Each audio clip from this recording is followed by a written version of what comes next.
তো ফাইনালি এতদিন পর আবার আমাদের একসাথে দেখা হচ্ছে। তো আমি যখন বাড়ি থেকে বেরিয়েছি অলমোস্ট তখন 4:30-5টা বাজে। আর এদিকে বিকালবেলা দেখো সূর্যটা কি ভালো লাগছে দেখতে। যাই হোক, আমি চলে এসেছি শ্যামবাজার মেট্রো স্টেশনে। আসলে আজকে আমাদের কলেজের সব বন্ধুদের সাথে দেখা করার কথা ছিল।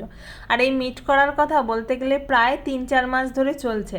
বাট যখনই ডেট ফিক্সড হচ্ছিল কারুর কোনো না কোনো প্রবলেমের কারণে সেটা আবার ক্যান্সেল হয়ে যাচ্ছিলো। তো ফাইনালি আজকে সবাই টাইম অ্যাডজাস্ট করে আসতে পেরেছি। তো আমরা চলে এসেছি বাগবাজার গঙ্গার ঘাটে। আসলে আমাদের যেহেতু এই বাগবাজারেই কলেজ ছিল, তো কলেজ টাইমে আমরা এই গঙ্গার ঘাটে বসে প্রচুর আড্ডা মেরেছি, টাইম কাটিয়েছি। তো তার জন্য আবার আজকে ওখানেই যাওয়া। তো বাড়ি ফেরার সময় তো দেখি এদিকে প্রায় মুষলধারে বৃষ্টি পড়ছে। আর বন্ধুদের সাথে থাকলে তো জানোই, গল্প করতে করতে যে কোথা দিয়ে টাইম বেরিয়ে যায় বোঝাই যায় না। তার উপর আবার সবার সাথে এতদিন পরে দেখা। তা আমরা যখন রেস্টুরেন্টে খেতে ঢুকেছি তখন অলমোস্ট 9:30 বাজতে যায়। তো চলো তাহলে খাওয়া দাওয়া করে এবার সবাইকে টাটা বলে বাড়ি ফেরা যাক। আজকের মতন এইটুকুই, দেখা হচ্ছে নেক্সট মিনি ব্লগ।